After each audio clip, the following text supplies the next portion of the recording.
गांव बनखेड़ी शहर से करीब 40 किलोमीटर दूर कच्ची सड़क के आखिरी सिरे पर बसा एक छोटा सा गांव।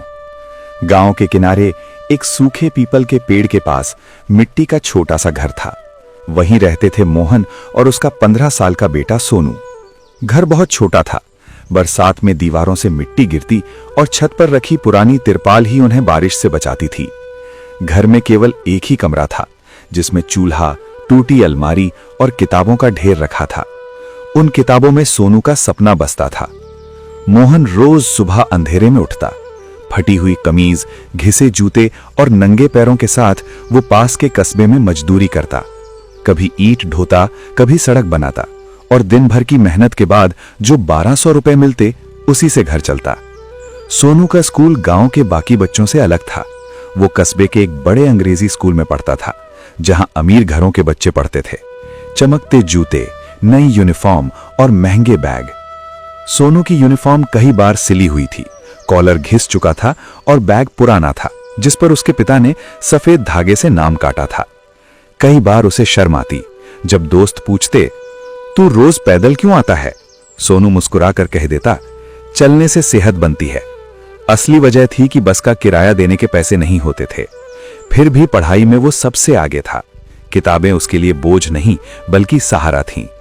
रात को लालटेन की रोशनी में पढ़ते हुए मोहन अक्सर चुपचाप उसे देखता। एक रात मोहन ने कहा, बेटा, मुझे पता है तेरे कपड़े अच्छे नहीं हैं, जूते नहीं हैं, लेकिन मैं तुझे वहां पढ़ा रहा हूं जहां बड़े लोग पढ़ते हैं। पढ़ाई से हमारी जिंदगी बदल जाएगी। सोनू ने दृढ़ता से जवाब दिया, बाबा, मैं आपको कभी मजदूरी नहीं करने दूंगा। मैं बड़ा आदमी बनूंगा। मोहन की आंखें भर आईं, लेकिन उसने कुछ नहीं कहा। स्कूल में 26 जनवरी की तैयारियां चल रही थीं। मंच सजाया जा रहा था, झंडे लगाए जा रहे थे। प्रिंसिपल मीटिंग ले रहे थे कि गणतंत्र दिवस पर भाषण कौन देगा। सभी की नजरें आद्विक पर थीं, जो बड़े बिजनेस परिवार का बेटा था। टीचर्स और माता पिता भी उसे मंच पर देखना चाहते थे। तभी सोनू ने धीरे से कहा, मैडम, मैं भी भाषण देना चाहता हूं। कक्षा में हंसी गूंज गई। कुछ बच्चों ने सोनू के फटे जूते और सिली हुई शर्ट देखी। तू लाल किले पर जाएगा क्या? पहले नए कपड़े ले आ, किसी ने कहा। टीचर ने सभी को शांत किया, लेकिन उनके चेहरे पर संदेह साफ था। प्रिंसिपल ने बस इतना कहा, देखेंगे। सोनू चुप हो गया, लेकिन उसके भीतर कुछ जल उठा। यह केवल भाषण की बात नहीं थी, बल्कि अपनी काबिलियत साबित करने की लड़ाई थी। अगले दिन वो अपने पुराने कपड़ों में बैठा, किताबें खोली और 26 जनवरी के लिए अपने शब्दों को तैयार करने लगा। सोनू ने रात रात भर लालटेन की रोशनी में अपनी नई कॉपी खोली। ऊपर लिखा था, 26 जनवरी, मेरा देश मेरी बात। वो हर पंक्ति में अपने गांव, अपने पिता की मेहनत और अपने सपनों की कहानी लिख रहा था। यह सिर्फ एक भाषण नहीं था, बल्कि उसकी जिंदगी की आवाज थी। स्कूल में 26 जनवरी का माहौल बदल चुका था। हर जगह चर्चा थी, कौन मंच पर खड़ा होगा, कौन झंडा फहराएगा, किसकी तस्वीर अखबार में आएगी। अद्विक और उसके दोस्तों का मानना था कि मंच सिर्फ अमीर बच्चों का हक है। सोनू के नाम पर कई टीचर्स ने संदेह जताया। भाषण ज्यादा लंबा मत करना, साधारण बातें बोलो, कुछ ने कह दिया। सोनू जानता था कि जवाब देने से कुछ नहीं बदलेगा। वो बस सिर झुकाकर पढ़ाई में ध्यान लगा रहा। 2 दिन बाद प्रिंसिपल ने घोषणा की कि जो भी बच्चा भाषण देना चाहता है वो कल अपना लिखा हुआ भाषण पेश कर सकता है। क्लास में हलचल मच गई। कुछ ने अद्विक की तरफ देखा, कुछ बच्चों के चेहरे पर आश्चर्य था। सोनू के दिल में पहली बार उम्मीद की किरण चमकी। ये शायद उसका मौका था, एक दरवाजा जो उसके सपनों की ओर खुल रहा था। सोनू ने अपनी कॉपी लेकर प्रिंसिपल के कमरे के बाहर खड़ा किया। दिल तेजी से धड़क रहा था।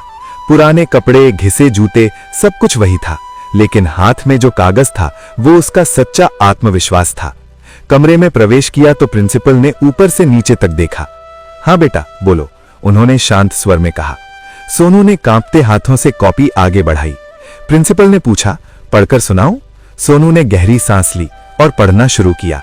शुरुआती पंक्तियां लड़खड़ाईं, लेकिन जल्दी ही शब्द उसके भीतर से बहने लगे। उसने अपने पिता की मेहनत, गांव के बच्चों की मुश्किलें और सपनों की बात की। प्रिंसिपल चुपचाप सुनते रहे। सुनते सुनते प्रिंसिपल की आंखों में संतोष की झलक थी। उन्होंने धीरे से कहा, तुमने खुद लिखा है? सोनू ने सिर झुकाकर कहा, जी सर, किसी ने मदद नहीं की, ये मेरी बात है। प्रिंसिपल ने मुस्कुराते हुए कहा, ठीक है, 26 जनवरी को तुम्हें भाषण देने का मौका मिलेगा। सोनू की खुशी का ठिकाना नहीं रहा। घर लौटकर उसने पिता मोहन को सब बताया। मोहन ने थोड़ी देर चुप रहकर कहा, बेटा डर मत, सच बोलेगा तो भगवान भी साथ देगा। सोनू जान गया कि यह सिर्फ भाषण नहीं था, बल्कि उसकी पहचान की लड़ाई की शुरुआत थी। 26 जनवरी की सुबह थी। गांव के ऊपर हल्की धुंध छाई हुई थी। सोनू जल्दी उठ गया। रात भर नींद नहीं आई थी। दिल में डर भी था और उत्साह भी। उसने पानी से मुंह धोया और वही पुरानी सिली हुई यूनिफॉर्म पहन ली। पिता मोहन ने उसे देखकर कहा, आज यही कपड़े तेरी पहचान बनेंगे। स्कूल पहुंचते ही माहौल अलग था। चारों तरफ तिरंगे, गुब्बारे, मंच पर माइक और बाहर कुछ स्थानीय नेता भी आने वाले थे। बच्चों को लाइन में खड़ा किया जा रहा था। सोनू को मंच के पीछे बैठने को कहा गया। एक टीचर ने धीरे से कहा, भाषण जल्दी खत्म करना, ज्यादा कुछ मत बोलना। सोनू ने सिर हिलाया, लेकिन मन में तय कर लिया, जो लिखा है वही बोलेगा। पहले अद्विक का नाम पुकारा गया। वो आत्मविश्वास से मंच पर गया और तैयार भाषण पढ़ा। तालियां बजीं। फिर एंकर ने कहा, अब सोनू। सोनू के पैरों में जैसे जान नहीं रही थी, लेकिन वो धीरे धीरे मंच पर चढ़ा। पूरा मैदान उसकी तरफ देख रहा था। माइक पकड़ा और एक पल के लिए चुप रहा, फिर बोला, आज सब यहां तिरंगे के नीचे खड़े हैं।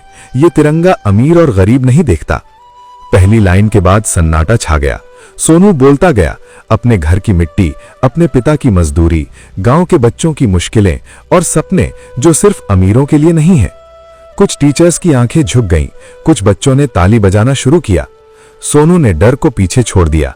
अंत में उसने कहा, अगर देश को सच में आगे बढ़ना है तो हमें हर बच्चे को बराबर मौका देना होगा, चाहे उसके कपड़े जैसे भी हों। कुछ सेकंड सन्नाटा रहा, फिर जोरदार तालियां गूंजी। भीड़ में खड़े एक नेता ने यह सब ध्यान से सुना। उनकी आंखों में बदलाव था। उन्होंने मंच पर आकर कहा, बेटा तुमने हमें याद दिलाया कि देश सिर्फ इमारतों से नहीं, ईमानदारी से बनता है। तुम्हारा नाम क्या है? सोनू ने धीरे से कहा, सर सोनू। नेता ने मुस्कुराया और घोषणा की, सोनू की आगे की पूरी पढ़ाई का खर्च वो उठाएंगे, किताबें, फीस, हॉस्टल, सब। साथ ही प्रधानमंत्री आवास योजना के तहत सोनू और उसके पिता को पक्का घर दिया जाएगा। मोहन वहीं पीछे खड़े थे। उनके हाथ कांप रहे थे। उन्हें विश्वास ही नहीं हो रहा था कि उनका बेटा, जो कभी मजदूरी करता था, अब उनकी जिंदगी बदल देगा। सोनू माइक पकड़कर चुप रहा, बस हाथ जोड़ दिए। कार्यक्रम खत्म होने के बाद भी लोग वहीं खड़े थे। हर कोई उसी भाषण की चर्चा कर रहा था। उस दिन सोनू जब घर लौटा तो मिट्टी का घर वहीं था, लेकिन उसका डर और संकोच टूट चुका था। अब वो जान गया था कि उसकी आवाज की कीमत है। उसके पिता का चेहरा गर्व से चमक रहा था और गांव में लोग पहले की तुलना में सोनू को सम्मान और पहचान देने लगे। सोनू और मोहन के लिए नई जिंदगी की शुरुआत अगले ही दिन हुई। जिला कार्यालय से आए अधिकारी ने उन्हें सम्मानपूर्वक बैठाया, पढ़ाई से जुड़ी सभी फाइलें दिखाईं और विस्तार से समझाया कि अब सोनू की फीस, किताबें और हॉस्टल का खर्च पूरी तरह से उठाया जाएगा। मोहन की आंखों में आंसू थे। उन्होंने कभी सपने में भी नहीं सोचा था कि उनका बेटा एक दिन उनके लिए छत बनाएगा। कुछ ही महीनों में प्रधानमंत्री आवास योजना के तहत उनका नया पक्का घर बनकर तैयार हो गया। 2 कमरे, एक छोटी रसोई और मजबूत दरवाजे, सब कुछ तैयार था। सोनू ने दीवारों को छूकर देखा, किताबें नए कोने में सजाईं और पहली बार अपने पिता के साथ एक सुरक्षित छत के नीचे बैठा। मोहन ने सबसे पहले दीवार पर तिरंगा टांगा। ये उनके लिए केवल घर नहीं, बल्कि संघर्ष और मेहनत की जीत का प्रतीक था। स्कूल का माहौल भी बदल गया। सोनू को अब छात्र प्रतिनिधि बनाया गया। वो बच्चों की समस्याएं प्रिंसिपल तक पहुंचाता और उन पर ध्यान दिया जाता। जो बच्चे पहले डरते थे, अब उनसे बातचीत करने लगे। एक दिन एक छोटा बच्चा सोनू के पास आया और बोला, भैया मैं भी भाषण देना चाहता हूं, लेकिन डर लगता है। सोनू मुस्कुराया और कहा, डर सबको लगता है, लेकिन सच बोलोगे तो डर टिक नहीं पाएगा। सोनू की कहानी पूरे गांव में चर्चा का विषय बन गई। जो लोग कल तक उसे सिर्फ मोहन मजदूर का लड़का कहते थे, अब वही लोग उसका नाम लेकर बुला रहे थे। मोबाइल और सोशल मीडिया पर उसकी भाषण की वीडियो वायरल हो गई। अखबारों ने भी उसे सम्मानित किया। सोनू जान गया कि मेहनत, सच्चाई और आत्मविश्वास की ताकत अमीर गरीब की दीवार नहीं देखती। सोनू अब केवल अपने लिए नहीं पढ़ रहा था, वो उन बच्चों के लिए पढ़ रहा था जिनकी आवाज कभी सुनी नहीं गई। उसका सपना अब दूसरों को भी प्रेरित करना था। हर दिन वो पढ़ाई करता, नई बातें सीखता और अपने साथियों के लिए मार्गदर्शन करता। मोहन अब न केवल अपने बेटे पर गर्व करता था, बल्कि उसे ये विश्वास भी था कि उनका संघर्ष व्यर्थ नहीं गया।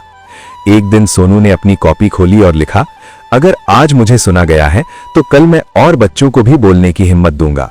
ये केवल एक लड़के की कहानी नहीं थी, ये हर मेहनती बच्चे की प्रेरणा बन गई थी। सोनू जान गया कि राह आसान नहीं होगी, लेकिन उसने ये तय कर लिया कि वो हमेशा सच बोलेगा, संघर्ष करेगा और अपनी आवाज से बदलाव लाएगा।